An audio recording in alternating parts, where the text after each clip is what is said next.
Hi అండి, రోజు వీడియోలో కారంగా ఏమన్నా చేసుకుందామా? అయితే నాతో వచ్చేయండి. దీనికి స్టవ్ వెలిగించుకుని స్టవ్ మీద పెనం పెట్టుకుని పెనం వేడయ్యాక డీప్ ఫ్రైకి సరిపడా ఆయిల్ పోసుకుందామా.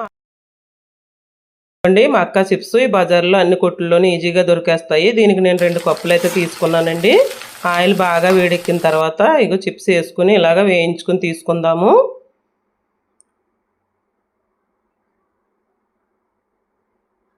ఇవ్వండి, ఇవి తీసేసుకున్న తర్వాత మళ్ళీ ఇంకో కప్పు కూడా వేయించుకుందాము.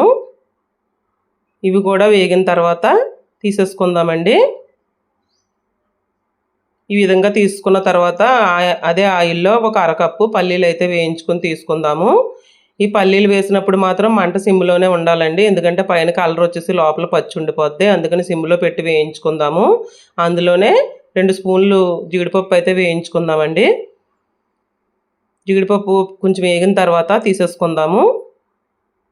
మరి కలర్ వచ్చేసినా బాగోదు కదా జీడిపప్పు. కొంచెం వేయించుకొని తీసుకున్న తర్వాత అదే ఆయిల్లో కొంచెం కరివేపాకు వేద్దాము. కరివేపాకు కూడా వేయించుకొని తీసేసుకున్న తర్వాత స్టవ్ ఆఫ్ చేసి ఇదిగోండి ఇదే విధంగా రెడీ అయింది. ఇందులోనే 1/2 టీ స్పూన్ సాల్టు, ఒక 1/2 స్పూన్ కారం అయితే వేయాలి. వేసిన తర్వాత మిర్చి కారం కలిసేటట్టు కలుపుకుందామండి. దీనికి మనం ఏమన్నా తినాలనిపించినప్పుడు అప్పటికప్పుడు 2 నిమిషాల్లో అయిపోద్దండి. చాలా సింపుల్గా అయిపోద్ది, చాలా టేస్ట్ బాగుంటుందండి ఇది. ఈ వీడియో మీకు నచ్చినట్లయితే లైక్, షేర్, సబ్స్క్రైబ్ చేసుకోండి. థ్యాంక్ యూ అండి.